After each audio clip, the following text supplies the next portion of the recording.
You just checked the checking account. $243. Rent is due in 6 days. Rent is $1,150. You did the arithmetic on the drive home from the second job. In your head, the way you always do.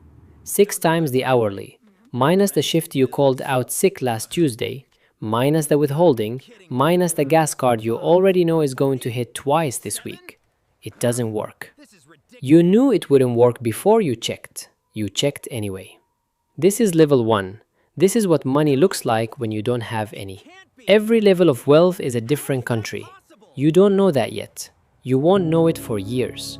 From inside level 1, it looks like there are only 2 levels.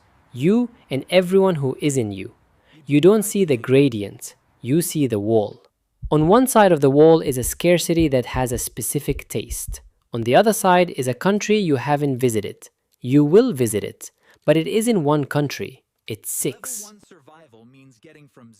Let me walk you through them. Level 1, survival, 0 to about 10,000. Money is not a resource at level 1. Money is oxygen. You don't think about oxygen when you have enough of it. You think about it when it's gone. Every financial decision you make at level 1 is made from the amygdala, not the frontal cortex. That is not a moral failing. That is what a nervous system does when the account reads $243 and rent is due in 6 days. The $12 impulse purchase, the one you make at the drugstore register while you're buying toothpaste, feels like a moral failure the next morning. Not because it was expensive, because you know the $12 mattered, and you know you spent it anyway, and the count has a shape you can't undo. Overdraft fees are a level 1 tax. Federal Reserve data from 2022 showed that around 37% of American adults couldn't cover a $400 emergency without borrowing.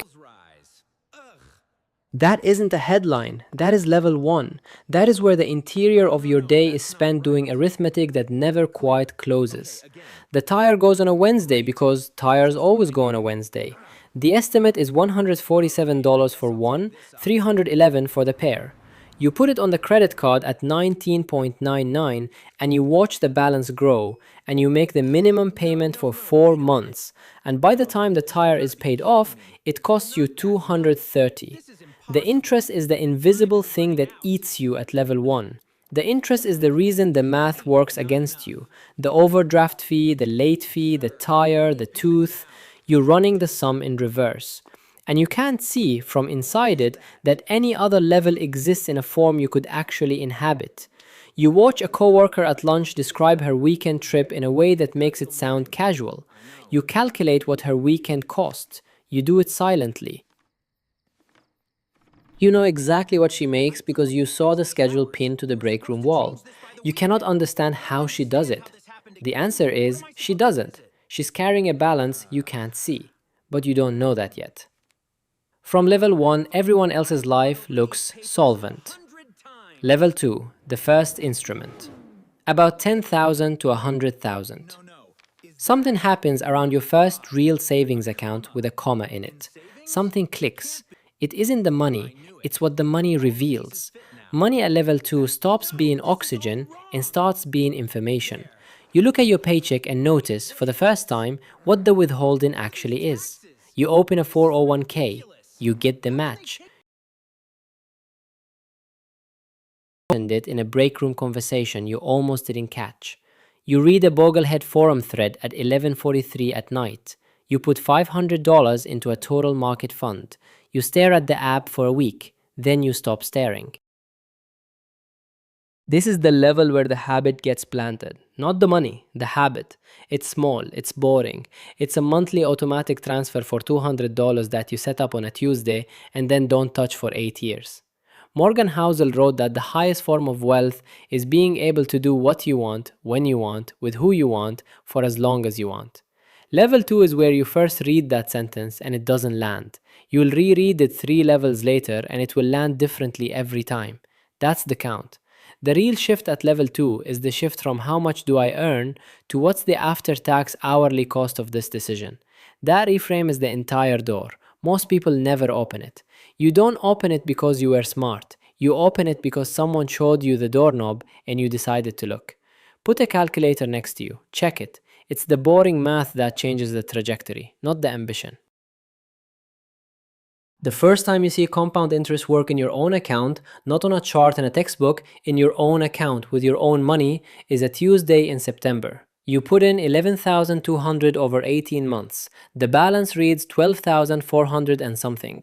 You didn't do anything to get the difference. You made the transfers and you didn't touch it. That $1,200 delta is the first proof in your own life that the mechanism is real. You never quite look at money the same way after that. That is the level where the math finally tips in your favor. Nothing outward changes. You still take the same commute, you still eat the same lunches, but something inside the ledger has flipped direction, and once it flips, it does not flip back unless you make it. Level 3, the asset level. 100,000 to about a million.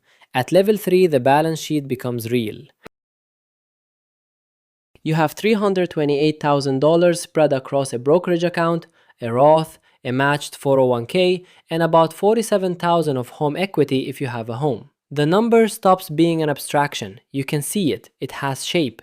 This is the level where you buy the first asset that produces income without you touching it. A rental duplex, a share of a small operating business, a specialized skill that lets you charge for the outcome and not the hour. You start to notice that time isn't evenly weighted. An hour of your career at level 3 spent correctly can produce what 6 months of your level 1 work produced. The friction shows up here, not with money, with people. You start saying no to things you used to say yes to. A destination bachelor party, a 10-person dinner where the check gets split evenly, a wedding gift that scales with what everyone assumes you can afford. You say no because the sum matters now.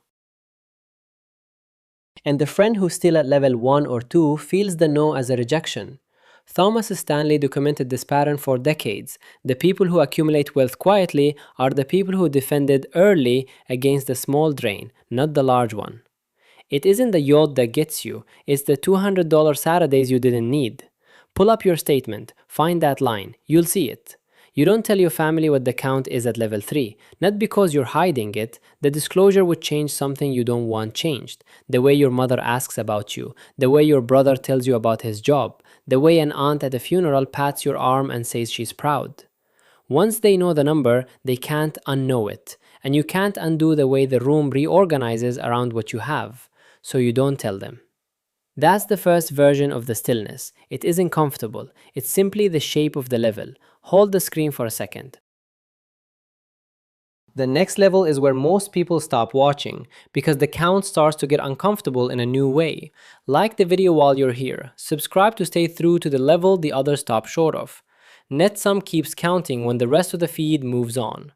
Level 4, the time level. $1 million to about 10 million. At level 4, the question changes. It stops being how do I get more money? It becomes how do I buy back time?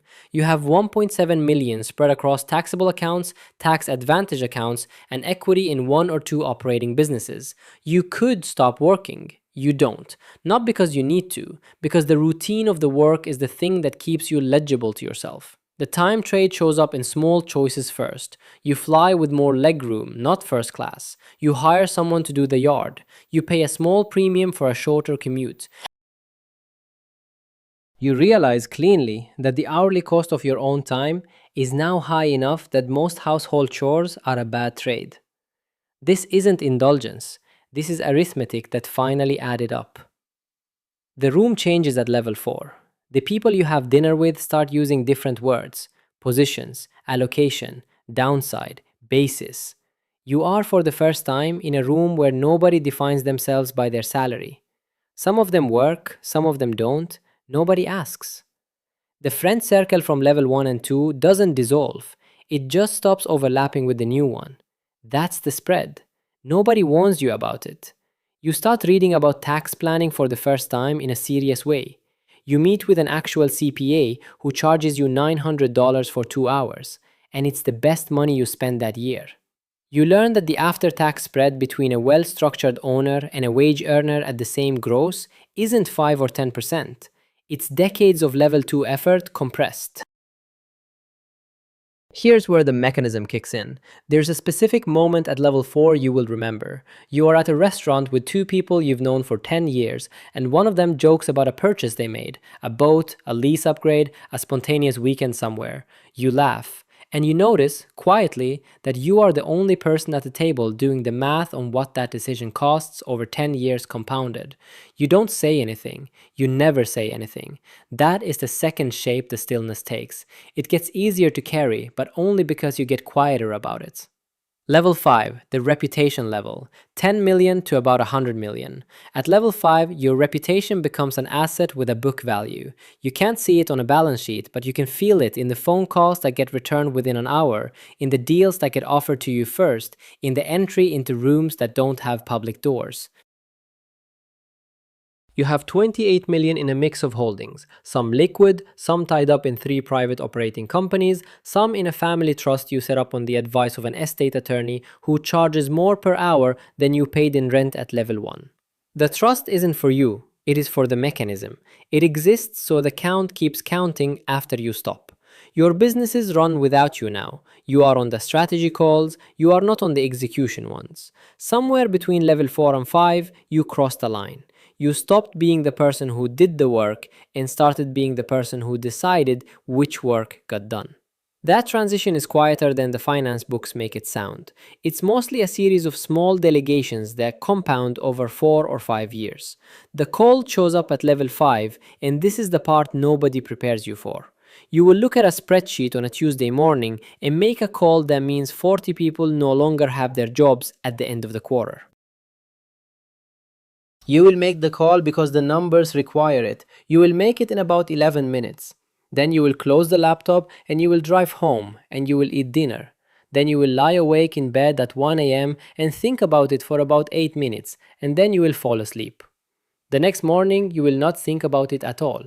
The following week, you will be on a video call with your operating partner and she will ask, gently, whether you slept all right the night the decision went out. You will say yes. It will be true. It will also be the answer that tells her, more than any number on a spreadsheet, what has actually happened to you across the last 3 years. She won't say anything. She'll nod. And then the two of you will move on to the next agenda item, which is a spreadsheet with a different set of numbers. Grief lives at level 5. Not for anyone you lost, for the version of you who used to be able to look at a decision like that and stay in it emotionally. You don't stay in it anymore. You can't. The scale would break you. Write down the date. You will come back to it. You will not remember what you thought that morning. That's the point. That's the cost of the scale. You had to become the person who could carry it, and the person who could carry it is different from the person you started as. There is no version of level 5 that gets to hold both. Nobody sells you that trade in the finance books. It is only visible from the inside after the door has closed. Level 6, the quiet level, approaching 100 million. At level 6, the count is 92 million and change, and it doesn't ping any part of you the way 7 figures once did. You stop checking the balance daily somewhere around level 4. Now you check it monthly. Sometimes you forget for 6 weeks. Level 6 is quieter than the movies say. There is no yacht, there is no penthouse.